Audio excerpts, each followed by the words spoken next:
తెలంగాణలో స్థానిక సంస్థల ఎన్నికల నిర్వహణపై నెలకొన్న సందిగ్ధతకు రేవంత్ రెడ్డి సర్కార్ తెరదించింది. బీసీ రిజర్వేషన్ల బిల్లు రాష్ట్రపతి ఆమోదం కోసం పెండింగ్లో ఉన్నప్పటికీ ఎన్నికల ప్రక్రియను ముందుకు తీసుకెళ్లాలని నిర్ణయం తీసుకుంది. ఈ క్రమంలో అధికార కాంగ్రెస్ పార్టీ తన తరపున పోటీ చేసే అభ్యర్థుల్లో 42% సీట్లను బీసీ వర్గాలకు కేటాయించి ఎన్నికల బరిలోకి దిగేందుకు సిద్ధమవుతోంది. స్థానిక సంస్థల ఎన్నికల కోసం మంత్రులతో కమిటీ వేయాలని పీఎస్సీ నిర్ణయించింది. డిప్యూటీ సీఎం భట్టి, ఉత్తమ్, పొన్నం, సీతక్క సభ్యులుగా ఉంటారు. ఈ నెల 26లోగా కమిటీ నివేదిక ఇవ్వాలని ఆదేశించింది. బీసీ రిజర్వేషన్లపై సుప్రీంకోర్టుకు వెళ్లాలని డిసైడ్ అయింది.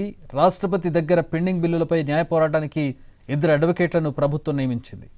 స్థానిక సంస్థల ఎన్నికల్లో 50%కి మించకుండా కేసీఆర్ చట్టం తెచ్చారని, ఈ అడ్డంకిని తొలగించడానికి ఆర్డినెన్స్ తెచ్చామని సీఎం రేవంత్ రెడ్డి తెలిపారు. ఆర్డినెన్స్ను సైతం గవర్నర్ కేంద్రానికి పంపారని సీఎం రేవంత్ క్లారిటీ ఇచ్చారు. న్యాయ నిపుణుల సలహాలు తీసుకుని బీసీలకు మేలు చేసేలా చర్యలు చేపడుతున్నామన్నారు డిప్యూటీ సీఎం భట్టి విక్రమార్క. 26లోపు రిపోర్ట్ను సబ్మిట్ చేయాల్సి ఉందన్నారు. స్థానిక సంస్థల ఎన్నికల్లో బీసీ రిజర్వేషన్లు ఉంటాయన్నారు మంత్రి ఉత్తమ్. వివిధ వ్యవస్థల్లో రిజర్వేషన్లు ఏ విధంగా ఉండాలన్న అంశంపై చర్చించామన్నారు.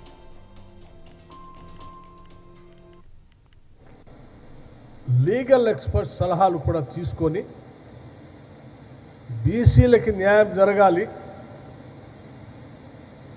ఈ ప్రభుత్వం చేస్తున్నటువంటి కార్యకలాపాలన్నీ కూడా విజయం కావాలి, దానికి దోహదపడేటువంటి లీగల్ సంబంధించిన అంశాలన్నింటినీ కూడా లీగల్ ఎక్స్పర్ట్స్తో సంప్రదించి వారి సలహాలు తీసుకొని 28వ తారీఖు లోపల ఒక రిపోర్ట్ని పార్టీకి, ప్రభుత్వానికి సబ్మిట్ చేసే విధంగా పిఎస్సి కమిటీ ఒక తీర్మానం చేయడం కూడా జరిగింది.